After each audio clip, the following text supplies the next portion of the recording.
രാഹുൽ മാങ്കൂട്ടത്തിൽ വിഷയം CPIM വീണ്ടും കൊഴുപ്പിക്കുന്നത് എന്തിന്?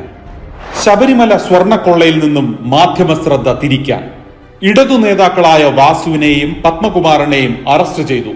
ഇനി മുൻ മന്ത്രി കടകംപള്ളി സുരേന്ദ്രനിലേക്കും അതുവഴി പിണറായിയിലേക്കും അന്വേഷണമെത്തും.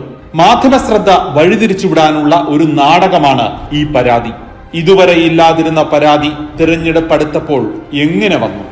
പിണറായി സർക്കാരിനെതിരെയുള്ള കടുത്ത ഭരണവിരുദ്ധ വികാരം മറയ്ക്കാൻ വരുന്ന തദ്ദേശ തെരഞ്ഞെടുപ്പിലും നിയമസഭാ തെരഞ്ഞെടുപ്പിലും UDF വലിയ മുന്നേറ്റം നടത്തുമെന്ന ഇന്റലിജൻസ് റിപ്പോർട്ട് പിണറായിയുടെ ഉറക്കം കെടുത്തുന്നു. ഭരണവിരുദ്ധ വികാരം വഴിതിരിച്ചുവിടാനുള്ള കുതന്ത്രമാണ് രാഹുൽ വിഷയം. PM ശ്രീ പദ്ധതിയുടെ രഹസ്യ നടപ്പാക്കൽ. മാധ്യമങ്ങൾ രാഹുൽ വിഷയം മാത്രം ഉയർത്തിക്കാട്ടുമ്പോൾ അതിനിടയിലൂടെ PM ശ്രീ പദ്ധതി നടപ്പിലാകും.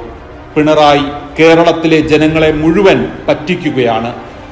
ഇനി കടകംപള്ളി സുരേന്ദ്രൻ അറസ്റ്റിലാകുമ്പോൾ വീണ്ടും ഗർഭമുണ്ടാകും. വാസവൻ അറസ്റ്റിലാകുമ്പോൾ പ്രസവം. പിണറായി അറസ്റ്റിലാകുമ്പോൾ നമുക്ക് നൂലുകെട്ടും നടത്താം.